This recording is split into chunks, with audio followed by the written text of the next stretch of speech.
안녕하세요. 저는 부족한 것 없이 남들 하는 만큼 누리고 자란 30대 기혼녀입니다. 저는 딱 나이 30되는 해에 좋은 남자를 만나 결혼을 하게 되었는데요. 사연의 흔한 내용들처럼 좋은 남자인 줄 알고 결혼했다가 현재 약간 결혼에 대한 회의감을 느끼고 있다고 말씀드리고 싶습니다. 그러나 다른 사연과 조금 차이가 있는 부분이 뭐냐 하면 남편의 실망스러운 모습이 저를 향한 게 아니라는 거죠. 무슨 말씀이신지 당장 이해하기 어려울 수도 있겠네요. 지금부터 제가 입장을 어떻게 두면 좋을지 한번 보고 판단해 주시겠어요? 제 남편은 수도권의 대학을 나왔으나 이름 모를 곳이라 직장 스펙에 그리 큰 도움이 되지 않았고 원래부터 공부에 관심이 없어서 대학 졸업하자마자 곱창집을 창업해 장사를 시작한 사람입니다. 반면 저는 남편과 달리 명문대 졸업에 유학까지 다녀온 미대생이었어요. 친구가 맛있다며 데려가준 가게로 오랜만에 곱창을 먹으러 갔다가 남편을 알게 되었습니다. 그때 친구랑 남편은 학교 선후배 관계로 서로 아는 사이였고 저와 친구는 고등학교 친구였죠. 그날 처음 남편을 보게 되었는데 인상이 나쁘지 않았습니다. 그런데 남편도 저를 좋게 봐줬는지 제 친구한테 저를 소개해달라고 했다는 겁니다. 저는 남편이 주는 진실된 마음과 바른 태도가 나쁘지 않아서 한 달 만나다가 연애를 시작하게 되었어요. 남편은 제가 아닌 다른 여자는 쳐다도 안 보더군요. 제가 남자에게 함부로 마음을 내주는 해픈 여자가 아닌데도 남편에게 흔들릴 만큼 남편은 근 3년간 한눈 안 판 적이 없습니다. 제가 봤던 남자들 중 가장 신뢰도가 높은 남자였죠. 제가 당시 나이 30이 되기도 했고 그만 결혼할 배우자를 염두하고서 연애를 하고 있었거든요. 남편은 그런 제 생각을 알고 제게 더 잘해주는 것도 있었어요. 남편이 내내 저보고 결혼하고 싶다고 몇 마디 말을 흘린 적이 많았는데요. 아마 남편을 좋게 본 제 마음과 남편의 끊임없는 구애가 합쳐져 결혼이란 현실을 결정하게 되어버렸는지도 모르겠네요. 그렇다고 남편이 결혼하고서 변한 게 아닙니다. 남편은 연애 때나 결혼 후나 마찬가지로 제게 진심을 보였어요. 결혼하기 전 시댁 식구들과 밖에서 외식을 한 적이 있었거든요. 남편이 얼마나 제 자랑을 해놨는지 시댁에서 저를 엄청 예뻐라 하는데 그게 좀 쑥스럽고 민망하더라고요. 사돈들께서 딸 하나 정말 귀하게 키우셨다. 손이 어쩜 이렇게 고우니? 미술하는 애들은 보통 이렇게 다 고운가? 아니면 교수 되는 사돈 댁에서 딸이라고 엄청 관리를 해준 거야? 애 부담스럽게 뭘 자꾸 사돈 얘기를 해. 그래도 부족한 것 없이 자랐으니 참 똑똑하고 야무지게 살겠어. 아가, 부모님 주말에 쉰다고 했지? 언제 한번 안 바쁜 날 있으면 날 잡고 식사나 같이 하자고 좀 해봐라. 사돈끼리 친하게 지내면 집안이 흥한다더라. 제 친정 부모님은 두 분 다 교수입니다. 아빠는 명문대에 계셨고 엄마는 미대 교수라 미대 쪽에 이름 날리는 지방대에 가 계셨어요. 따라서 저희 부모님은 현재 주말 부부세요. 저도 저희 가족을 한 번에 만나기가 어려운데 시댁 식구들은 당연히 더 못 만나 뵀죠. 상견례랑 결혼식 때 본 게 다였습니다. 상견례 때도 양가 부모님 날짜를 맞추기가 좀 곤란했는데요.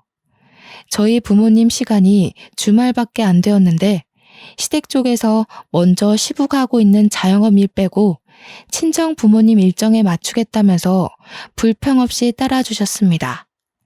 제가 감히 먼저 제안드리지 못한 걸 남편이 말해서 조율한 듯 싶었는데 그게 너무 죄송했던 제 마음이 무색해질 만큼 시부모님은 다 괜찮다고 하셨어요. 그래서 저는 제가 남편도 잘 만나고 시댁도 잘 만났다고 생각했습니다. 그게 다 돈 많은 우리 집 배경 때문에 아부 떠는 건 줄도 모르고 저는 그저 제 스스로가 인복이 많다고 생각했죠. 저와 남편은 처음부터 분가로 시작을 했는데요. 신혼여행을 마치고 돌아온 날 시댁에서 저녁을 먹기로 했기 때문이었어요. 여태 시부모님의 부탁으로 바깥 외식을 주로 해서 시댁집에 가보는 건 그날이 처음이었습니다. 평소에는 시모가 늘 누추한 집에서 밥 먹는 것보다 제게 더 맛있고 좋은 식사를 대접하고 싶다면서 집에는 초대해주지 않으셨죠. 그래서 저는 그날 제게 형님 되는 사람을 처음 만나게 되었습니다. 형님은 저희 결혼식 때 오지 않아서 시댁 식구 중 가장 늦게 알게 된 구성원이었어요. 결혼식 날 분명 아주버님께 배우자가 있다고 들었는데 아주버님이 그날 혼자 계셨거든요. 그래서 제가 한번 시모한테 여쭤본 적이 있어요.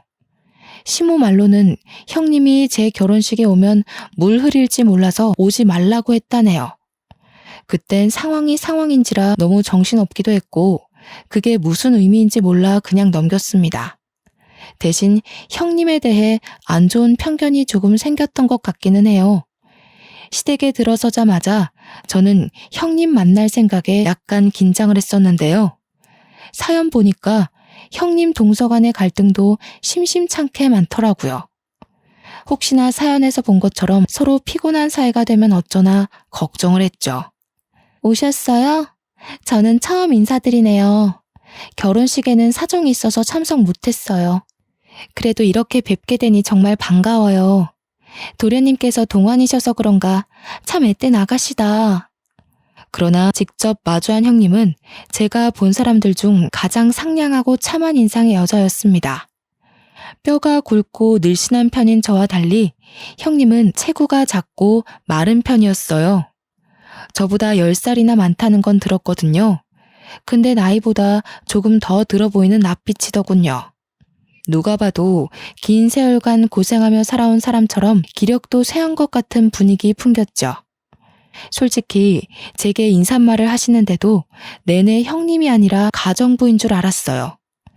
형님이 앞치마를 한 채로 급하게 씻은 손을 닦으며 우리를 마중 나왔는데 다른 식구들 집중이 분산되었을 때 혼자 동떨어져서 제게 인사하는 탓에 더 그래 보였던 것 같네요.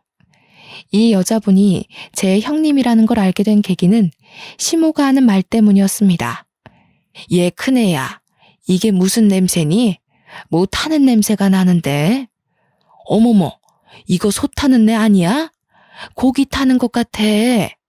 아니에요, 어머님. 혹시 동서가 레어 고기 불편할까봐 살짝만 더 익히는 중이었어요. 제가 동서 취향을 몰라서. 보통 익은 고기는 다들 입에 잘 맞으니깐요. 내가 못 산다. 작은 애가 너처럼 고기도 못 먹고 산 줄 알아? 작은 애는 너랑 달라서 4년이나 외국물 먹다 온 아이야. 촌스럽게 정말. 고기 다 망쳤네. 가서 다시 해. 제가 보기엔 시모가 형님을 대하는 태도가 가족이 아니라 가정부를 대하는 것 같은 모습이었습니다. 제 눈에는 상당히 불편한 장면이었어요. 그런데 형님은 금방 시모에게 죄송하다고 인사를 하고 급하게 주방으로 뛰어들어가더군요. 아무도 그런 형님을 신경 쓰지 않았는데 이 모든 게 당연한 듯 이어져 온 분위기 같았어요. 저는 그때 시모와 시부의 모습이 낯설었고 이런 상황에도 별 생각 없는 남편과 아주버님의 모습도 낯설었습니다. 식사를 하는데도 다를 건 없었어요. 다들 숟가락을 들었는데도 불구하고 형님은 계속 식구들 챙기면서 요구사항만 들어주길래 제가 결국 형님께 처음 말을 걸었습니다. 형님도 얼른 앉으세요. 음식 식겠어요. 이거 식으면 맛없는 요리거든요. 이제 다들 식사하시니까 형님도 그만하고 이리 오세요. 아니에요. 나는 신경 쓰지 말고 먹어요. 필요한 거 있으면 언제든지 말하고요. 입맛에 맞을진 잘 모르겠는데 그래도 손님이라고 신경 많이 썼으니까 맛있게 드셔요. 심지어 형님 몫의 밥 공기는 놓여있지도 않았습니다. 같은 식구이고 앞으로는 제가 형님께 배워야 할 것도 많은데 이대로 저 혼자만 식사를 할 수가 없어서 저도 숟가락을 내려놓고 형님을 도와야겠다고 생각했어요. 그런데 남편이 저를 잡더니 신경 쓰지 말고 밥 먹으라고 하는 거 있죠. 저더러 저는 시댁 방문 첫날이고 손님 대접 받아야 마땅한 날이라면서요. 불편해하는 저를 보고 시모랑 시부도 괜찮다고 식사하라고 하길래 할 수 없이 다시 숟가락을 들었네요. 그러면서 형님한테 이거 달라 저거 달라 시키는 시부모님의 행동은 끊이질 않았습니다. 이 많은 음식을 하느라 혼자 얼마나 고생을 했는지 형님 얼굴에 땀이 송골송골 맺혀 있더군요. 이건 형님이 이 집 며느리이기 때문에 나서서 고생하는 게 아닌 듯 했어요. 형님과 처음 인사를 나누고 밥을 먹기까지 긴 시간이 흐른 건 아니었지만 그 짧은 시간 동안에도 저는 형님을 형님으로 못 느꼈거든요. 그때만 해도 시댁이 형님을 얼마나 무시하고 있는지가 보였다는 거죠. 그런데도 정작 형님은 아무렇지도 않아 보이더라고요. 제게 웃어주는 여유까지 있었습니다. 그만큼 속에 참고 있는 응어리가 얼마나 많을지, 그게 얼마나 억눌리고 단련이 되었을지가 감히 가늠되지 않아서 더 마음이 불편했던 자리였어요. 저는 그 불편한 자리를 파하고 집으로 돌아와서 남편에게 제대로 물어봤습니다. 형님 말이야, 식구들한테 뭐 잘못했어? 이런 말 어떻게 들릴지는 모르겠는데 내 눈에는 왜 그렇게 식구들이 형님을 미워하는 걸로 보이지? 그래서 나 오늘 식사 자리 엄청 싫었어. 형님 도와드리고 싶은데 다들 눈치를 너무 줘서. 아, 싫어한다고 봐야지. 형수가 저기 뭐야, 우리 형이랑 속도 위반으로 결혼했는데 그 전에 형 군대를 유일하게 기다려준 여자였거든.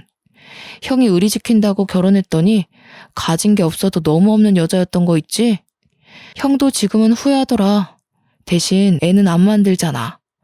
아마 형수가 막 나가면 바로 이혼할 생각일걸? 남편 말로는 형님은 그저 가진 게 없는 데다가 고아라는 이유로 시댁에서 무시받고 있는 거라고 하더군요. 남편이 그 조심스러운 이야기를 별 생각 없이 툭툭 내뱉었는데 그 말투에서 남편마저 형님을 얼마나 무시하고 있는지가 느껴졌습니다.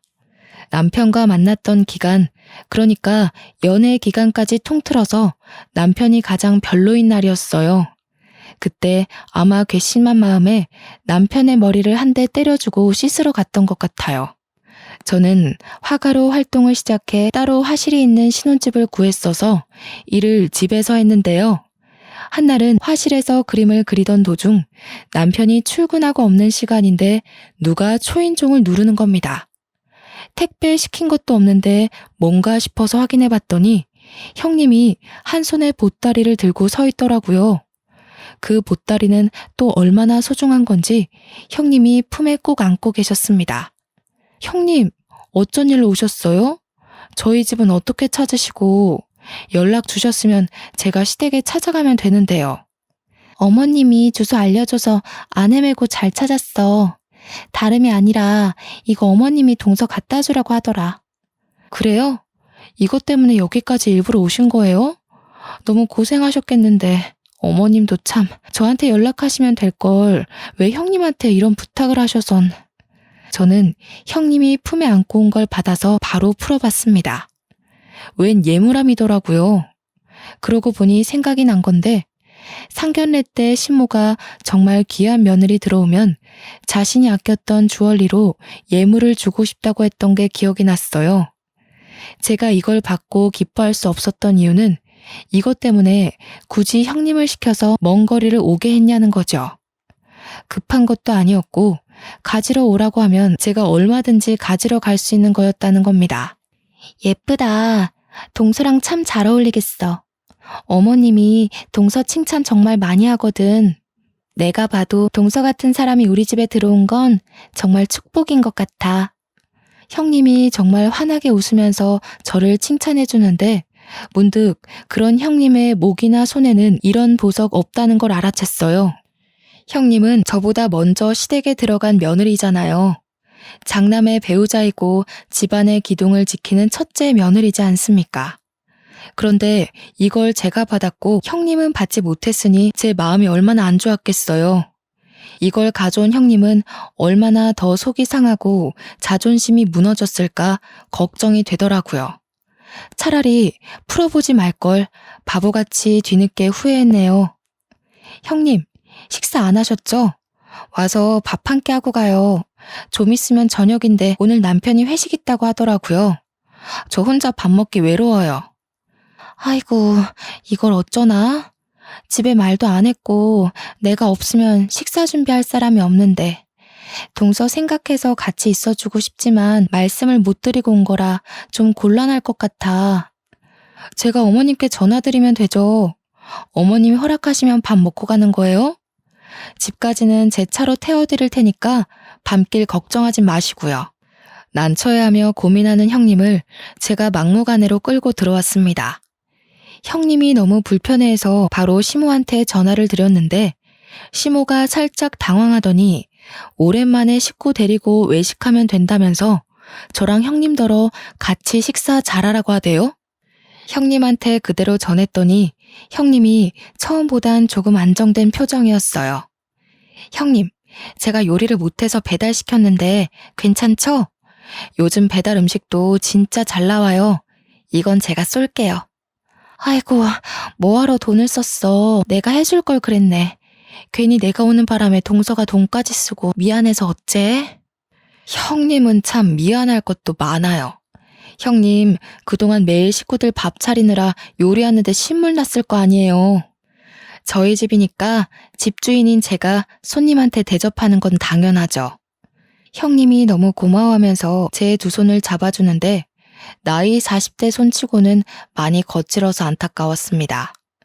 저희 집안에는 아직 신혼이기 때문에 저와 남편의 웨딩 사진이 참 많았는데요. 형님한테 집 구경을 시켜주려 한 걸 어쩌다 보니 웨딩 사진 앞에서 한참이나 서 있었어요. 형님이 그걸 유독 좋아하시는 것 같아 자리를 뜨기도 애매했죠. 사진 하나하나를 진정성 있게 봐주시는데 옆에 서 있던 저는 쑥스러운 마음에 형님 옆에 가서 괜히 툴툴거려 보았습니다. 저 이 사진 때문에 한 일주일은 굶다시피 했거든요. 얼마나 배고팠는지. 촬영 끝나자마자 폭식했다니까요. 그래도 너무 예쁜걸. 얼마나 행복했을까. 그래, 결혼은 이런 거였지. 나도 한때 우리 남편이랑 좋은 시간이 있었는데. 형님 웨딩 사진도 보여주세요. 보고 싶어요. 형님은 피부도 하얗고 눈도 크셔서 웨딩 사진 엄청 예쁘게 나왔을 것 같은데. 가지고 계세요? 저는 이때 제가 실수했다는 걸 눈치 못 채고 머뭇거리는 형님에게 어린아이처럼 보챘습니다. 보여주고 싶은데 나는 웨딩 사진이 없어. 결혼식 못하고 혼인신고만 했거든. 이런 거 한번 입어보고 싶은 게 소원이야. 저는 결국 형님 입으로 사실을 들어서야 형님 사정을 알아챈 거예요. 이때 얼마나 당황했는지 모릅니다. 제 자신이 정말 창피했던 순간이었어요. 웨딩드레스 입은 모습이 너무 부러워서 그렇게 빤히 보고 계셨는 줄도 모르고 바보같이 형님한테 상처를 줘버린 셈이라고 생각했죠. 저는 뒤늦게나마 죄송하다고 사과를 했더니 형님은 그저 웃으면서 괜찮다고 하더군요. 얼른 형님을 데리고 화실을 구경하러 갔습니다. 형님은 제 그림에 놀라며 진심으로 찬사를 보냈어요. 저는 거기서 형님을 모델로 하고 작은 화판에 형님 초상화를 그려서 선물로 주었는데요. 형님이 세상을 다 가진 얼굴로 기뻐하는데 그 모습을 보니 저까지 기분이 좋아지더라고요. 무엇보다 제 그림을 소중히 생각해주는 형님의 태도에 감동을 받았습니다. 밥을 먹고 형님을 시댁 앞까지 태워다 줄 때만 해도 저는 형님의 외로움을 조금이나마 달래주지 않았나 싶어서 뿌듯했어요. 그러나 다음날 시부모님의 부름에 남편보다 먼저 시댁에 도착한 저는 형님의 얼굴을 보고서 제가 형님한테 큰 실수를 했다는 걸 깨달았습니다. 형님 볼 한쪽에 손톱으로 긁힌 것처럼 상처가 있는 거 아니겠어요? 형님한테 얼굴이 왜 그러냐고 하니까 그저 별일 아니라고 하며 여느 때처럼 웃기만 했는데 어딘가 모르게 형님 표정이 음울해 보였어요. 그러던 중 방에서 시모가 나왔는데요. 저를 발견한 시모가 썩히고 있던 얼굴을 활짝 펴더군요. 그때 형님은 급히 자리를 피했습니다. 우리 아가 언제 왔니? 미리 도착했구나. 참 예의도 발라. 왔으면 앉지 않고 뭐하러 서 있었어. 네, 방금 와서 형님이랑 인사 나누느라. 그런데 어머님, 형님이 좀 다친 것 같아요. 얼굴이라 흉지면 안 되는데 말 좀 해주세요. 내버려 둬라. 주제도 모르고 집을 오래 비웠으니 대가가 어떤지는 톡톡히 알아야지. 아가 넌 신경 쓸 거 없다. 그리고 웬만하면 큰애한테 뭐 사주고 그러지 마라. 버릇돼. 보니까 제가 어제 밥 먹고 가라고 붙잡는 탓에 형님은 집에 늦게 들어왔다고 시모한테 따귀를 맞은 거였어요. 그런데도 시모는 눈 하나 깜짝 안 하고 당연한 일상처럼 말을 하는데 순간 소름이 돋는 겁니다. 형님께서 대우 못 받고 지낸다는 걸 대충 알고 있었지만 형님이 그간 어떻게 지내왔는지가 그날 전부 파악되더라고요. 그날 자리에 모이게 된 이유는 시부가 불러서였는데요. 저희는 식사 자리에 앉아서 대가족 회의를 나눴습니다. 그땐 그래도 식구라고 생각해주는 건지 시부가 형님한테 음식 준비 잠깐 두고 앉으라고 하더군요. 내가 나이도 있고 언제 어떻게 될지 모르니 미리 재산 상속에 대해 회의를 하려고 해. 오늘 당장 정한다는 게 아니고 대충 내 생각이 어떤지 과연 타당한지 들어보라는 거야. 재산 얘기가 걸리니 남편이랑 아주버님이 바짝 긴장을 했습니다. 그래도 아주버님이 제 남편보다는 덜 불안했어요. 장남이니까 자신에게 떨어지는 재산이 더 많을 거라고 보고 있었죠. 그런데 시부가 뒤이어 하는 말에 식구 모두가 초토화되고 말았는데요. 작은애 집에 70, 큰애는 30으로 생각하고 있다. 네 엄마랑 생각 많이 해보고 내린 결정이니까 어떻게 생각하는지 의견을 말해보거라. 이건 저도 좀 당황스러운 배분이라고 생각했습니다. 저 역시 당연히 아주버님께 더 많은 재산이 가리라 봤거든요. 아니나 다를까 식구들 중 아주버님이 가장 난리가 났어요. 말도 안 돼요. 제가 이 집 장남이잖아요. 근데 어떻게 제철이한테 재산을 더 많이 넘기시는 건데요? 납득할 수 없어요. 제자리 걸음하는 가정에 투자 많이 해주면 뭐 하겠냐. 미래가 창창한 제철이 부부한테 투자하는 게 합당하지. 작은 며느리의 집안을 무시할 수가 없구나. 시부는 듣기 불편하게 저희 부부와 아주버님 부부 재력을 비교했는데요. 그래서 더 난리 난 거죠. 아주버님께선 재산일로 서운한 건 알겠는데 그 화살이 전부 형님에게 돌아간 거 아니겠습니까? 당신은 대체 나한테 도움이 되는 게 뭐야? 가진 게 쥐뿔도 없으면 남편 발목이라도 잡지 말아야지. 내가 왜 당신 때문에 재산도 못 받아야 하냐고. 내가 장남이 돼서 길을 한번 못 펴. 와이프 자리가 수준 떨어져서 어디 나서기가 쪽팔려 죽겠어. 아주버님이 화나서 퍼붓는 원망에 형님은 그만 눈물을 보였습니다. 고개를 숙이고 아무 말도 못하고 있었어요. 긴 세월 동안 의지되는 사람 없이 혼자서 이 지옥 속에 살아왔을 텐데 얼마나 힘들었겠습니까? 제가 다 마음이 괴로워서 저까지 눈물이 찔끔 나더군요. 근데 여기서 저를 정말 화나게 했던 건 아주버님의 횡포를 지켜만 보는 식구들이었습니다. 다들 형님을 향해서 혀만 끌끌 차고 있는 거 아니겠어요? 결국 보다 못한 제가 목소리를 높이며 나섰어요. 됐어요, 아버님. 저희 그깟 재산 없어도 잘 먹고 잘 사니까 그냥 아주버님 다 드리세요. 그리고 아주버님, 아무리 화나도 그렇지 형님한테 어쩜 그러실 수가 있어요? 너무 무례하신 거 아니에요? 아주버님께선 형님 없었으면 장남 노릇도 못했어요. 형님처럼 뼈 빠지게 내조해주는 게 어디 쉬운 일인 줄 아세요? 제 말에 다들 당황해서 가만히 있는 걸 외면하고 저는 형님을 일으켜서 제 자리를 벗어났습니다. 형님한테 방을 알려달라고 해서 갔더니 아주버님과 각방을 쓰고 있는 걸로 모자라 보일러도 안 들어오고 장판이랑 옷 몇 벌 있는 게 다인 방이었어요. 제가 정의 사도는 분명 아니거든요. 그런데 까도 나오는 형님의 처지를 보니 시댁한테 더더욱 열불이 확 나는 겁니다. 형님, 이런 말 주제 넘는다고 생각할지 모르겠는데 이혼하세요.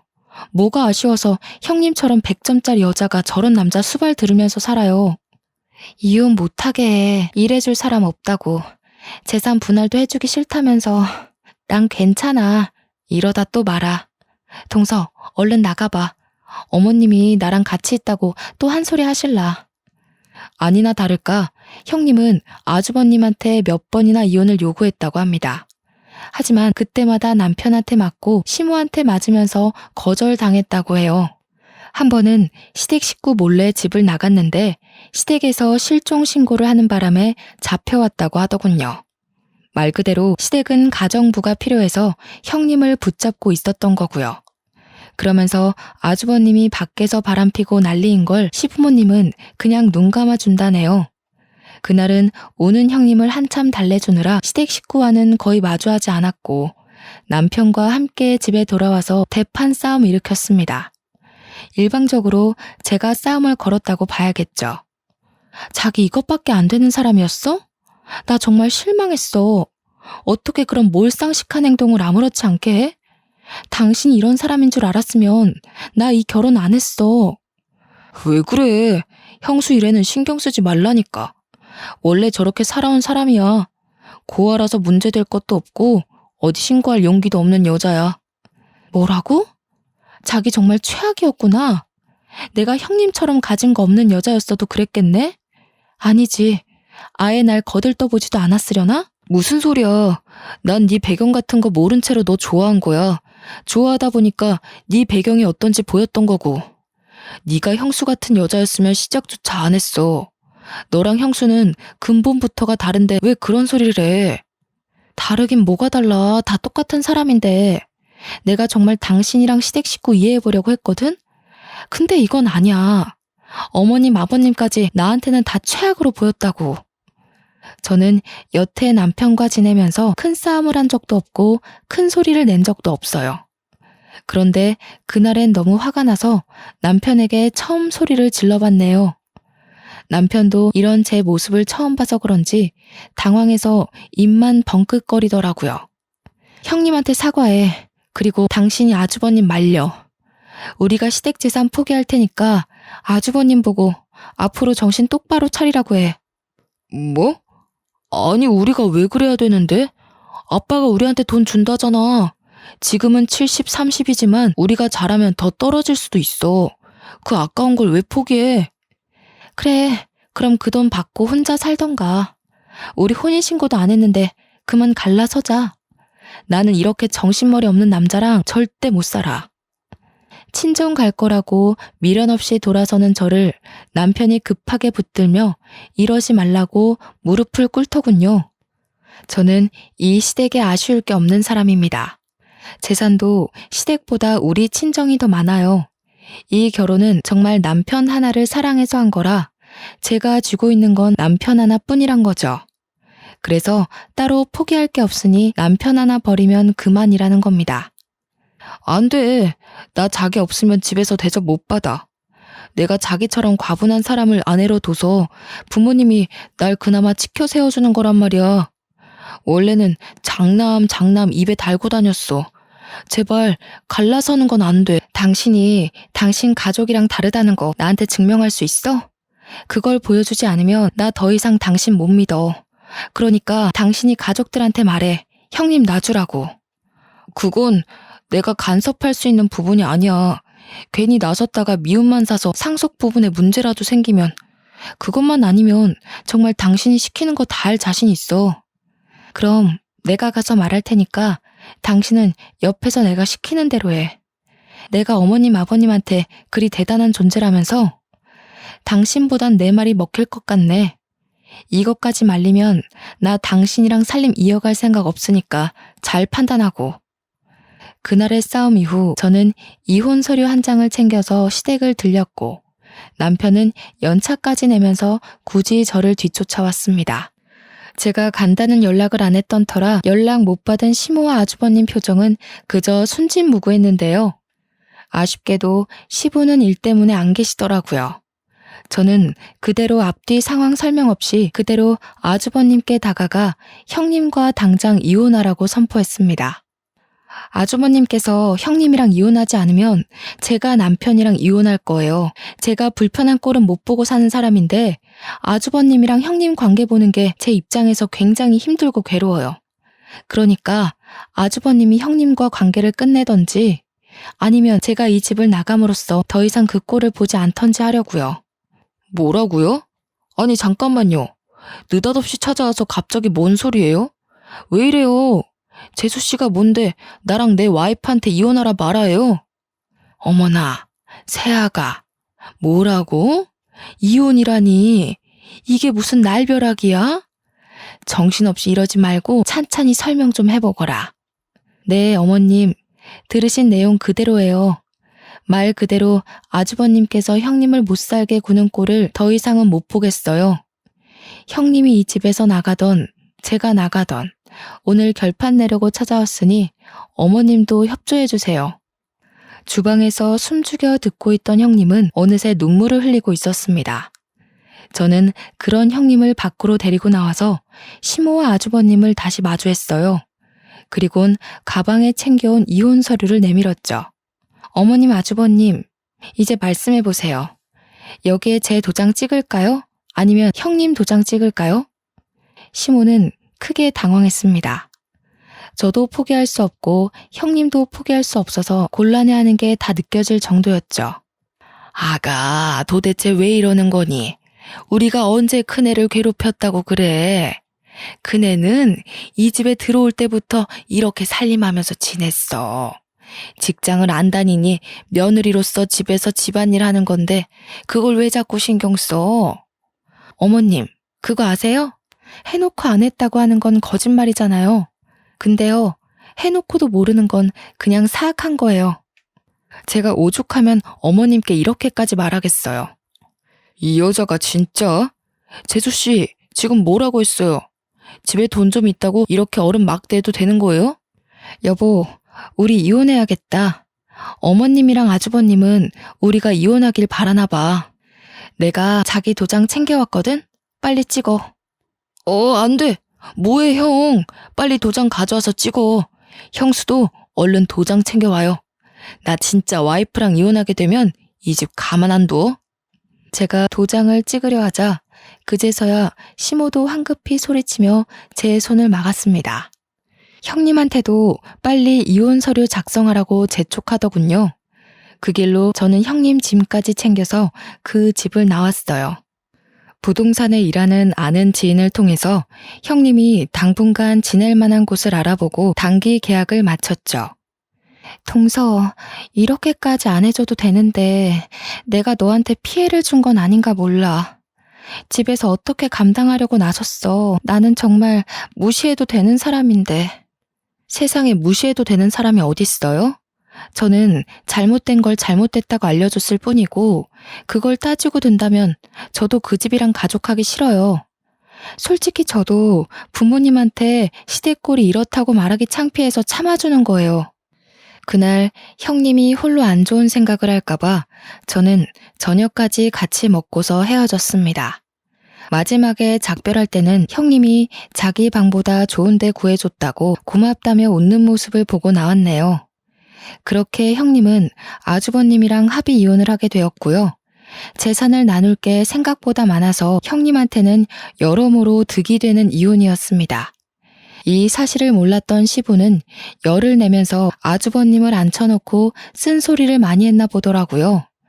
그러면서도 이 문제를 일으킨 원흉, 저를 따로 부르진 않으셨어요. 식구끼리 함께 만나는 자리가 있더라도 시부는 그것에 대해 따로 말을 붙이지 않았고요.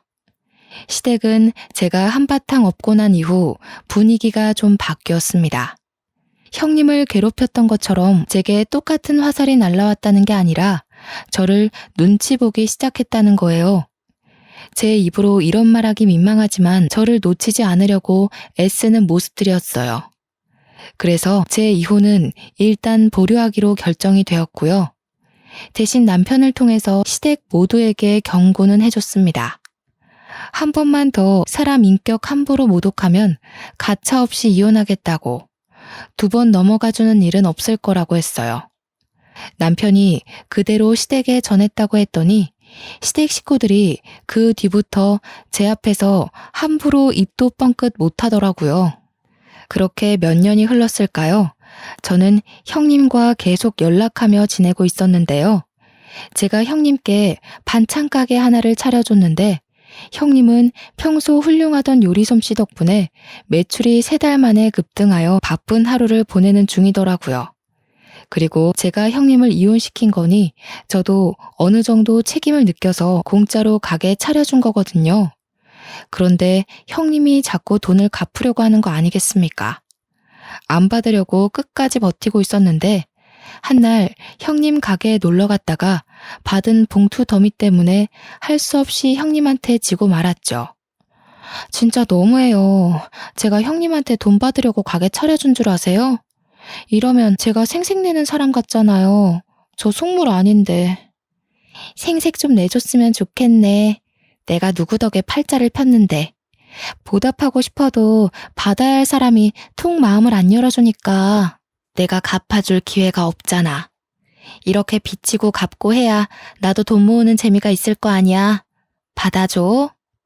형님 솜씨를 알고 있던 저는 가게 매상이 좋을 거라고 예상하고 차려준 장사거든요.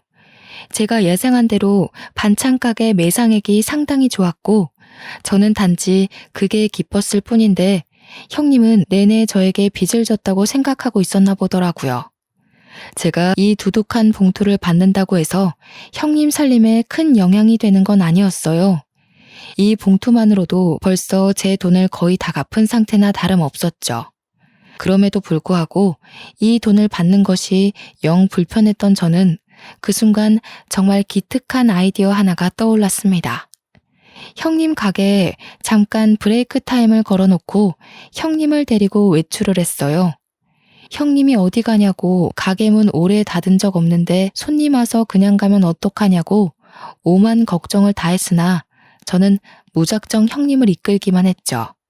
그러다 목적지에 도착했을 때 형님은 한 물건을 보고 더 이상의 근심 걱정을 끊어버렸습니다. 제가 데려간 곳은 바로 웨딩샵이었거든요. 형님이 웨딩드레스 한번 입어보는 게 소원이라고 했던 말이 떠올라서 형님께 받은 돈으로 웨딩드레스를 빌려 사진을 남겨주려고 했던 거예요. 동서, 이게 뭐야? 왜 나를 이런 곳에 남사스러워. 나는 이미 이혼했잖아. 그리고 다 늙은 사람이 이런 옷 입으면 가게에서도 안 좋아해. 형님, 요즘 세상이 어떤 세상인데요. 웨딩샵 오는 고객 연령대 엄청 다양해요. 그리고 요즘은 결혼은 하기 싫은데 웨딩드레스는 입고 싶어서 빌리러 오는 사람 많아요. 단순히 안심시켜주려고 한 말이 아니라는 건 웨딩샵 직원들을 통해서 증명이 되었습니다. 직원들도 민망해하는 형님이 편안한 마음을 가질 수 있도록 다양한 사진들을 보여주셨어요. 덕분에 형님은 드레스 한번 입어볼 용기를 얻게 되었죠. 위에서도 말했듯이 형님이 피부가 정말 하얀 사람이에요. 그래서 그런가? 웨딩드레스를 입는데 하나하나 다 잘 어울리더라고요. 그중 형님이 좋아하는 드레스 하나를 골라서 우리는 바로 옆 스튜디오에서 촬영까지 하였습니다. 서로 미루기만 하던 돈으로 결제를 한 거라서 둘 다 미안할 게 없었어요. 직원 말로는 액자는 한 달 뒤에 받을 수 있다고 하더군요. 저는 사진 파일을 왕창 받아서 형님 휴대폰에 전송을 했고 예쁜 사진 하나를 골라 배경화면도 해드렸습니다. 형님이 자기 사진을 보고 눈을 못 떼고 있길래 일부러 더 칭찬하면서 형님 옆에 꼭 붙어 있었더니 형님이 울고 있다는 걸 그제서야 눈치채고 말았지 뭡니까. 내가 진짜 시댁에서 죽기 살기로 버틴 보람이 있나 봐. 동서를 만나서 정말 팔자에도 없는 복을 다 받아보고 동서가 아니었으면 나 정말 내가 소중한 사람인지도 모르고 살다 죽었을 거야. 너무 고마워. 지금 과분할 정도로 너무 행복해. 이 착한 사람을 괴롭힐 구석이 어디 있다고 시댁 식구들이 그리 용심을 부렸는지 모르겠네요. 체구 작은 사람이 어깨까지 들썩이며 눈물을 흘리는데 저는 그 자리에서 한참이나 형님을 안아줬습니다. 이 이후로도 계속해서 형님의 삶에는 더 큰 햇살이 들어서고 있어요. 아직은 형님의 마음이 추스르기까지 시간이 더 필요하겠지만 나중에 기회가 된다면 제가 형님에게 좋은 배우자 하나 소개시켜 줄까 해요. 형님이 거지 같은 남편 만나서 고생하는 바람에 가족에 대한 두려움이 있더라고요. 그걸 극복할 수 있도록 해주고 형님께 정말 마음을 다 줄 수 있는 남편이 있었으면 싶거든요. 그리고 저는 여전히 이혼을 보류한 상태로 지내고 있습니다. 남편이랑 시댁이 더 이상 실수를 안 하고 있어서 딱히 갈등이 될 만한 일은 없네요. 시댁 집안 행사 때나 시댁을 방문하지 그렇지 않고서는 시부모님 얼굴 안 본 지도 오래됐어요. 참, 아주버님은 웬 유부녀랑 바람을 폈는지 유부녀 남편 쪽에서 아주버님을 소송했다고 하더라고요. 제 남편을 통해 소식만 전해 들었지 따로 찾아가 보지는 않았어요. 남편이 저한테 혹시 돈 좀 빌려줄 수 있냐고 하면서 말해준 내용이거든요. 당연히 돈은 안 빌려줬죠. 그 더러운 일에 관여하고 싶지 않았으니까요. 정말 제 남편만 아니었으면 그런 집안 벌써 연 끊었을 겁니다. 그나마 남편이 제 곁에서 쥐죽은 듯 지내고 제 바램대로 엇나가는 짓을 안 해서 시댁 식구들의 더러운 꼴을 눈감아주고 있는 거예요. 가끔 제 부모님이 전화가 와서 어떻게 지내냐고 여쭤보시는데 그때마다 그동안 있었던 일들과 시댁 식구의 실체를 밝히고 싶어 입이 참 근질근질합니다. 저는 사람을 갑, 을로 계급 매기는 걸 정말 싫어하는데요. 시간이 지날수록 시댁에서 을짓을 자처하니 제가 이 집의 실세처럼 보이는 것 같아 불편할 때가 있어요. 시댁 식구들의 성향이 어쩔 수 없이 계급을 나누는 분위기더라고요. 이렇게 되어버린 관계를 과연 제가 무탈하게 풀어나갈 수 있을까? 살짝 그런 걱정이 되는 거 있죠? 어쨌든 그렇게 해서 저는 현재 위태로운 결혼 생활을 이어가는 중이라는 거예요. 다들 조심하고 있으니 아직은 이혼까진 생각지 않아도 되지 않나 싶어요. 저는 그저 착한 우리 형님이 다시 웃음을 찾을 수 있어서 그것만으로도 좋네요. 그동안 형님을 가뒀던 슬픈 시간들은 새롭게 회복한 삶을 통해서 사라지게 될 거라고 봅니다. 저는 우리 형님 미래를 계속 응원하고 지켜주는 관계로 지낼 생각입니다. 좋은 언니가 생긴 기분이라 기쁘네요. 나중에 형님이 새로 드린 반찬 갖다 주신다고 했는데 슬슬 형님 맞을 준비를 해야겠습니다. 저는 이만 여기서 사연을 끝마칠게요. 다들 미소 가득한 하루 보내시길 바래요. 지금까지 저와 형님 이야기에 관심 가져주셔서 감사합니다.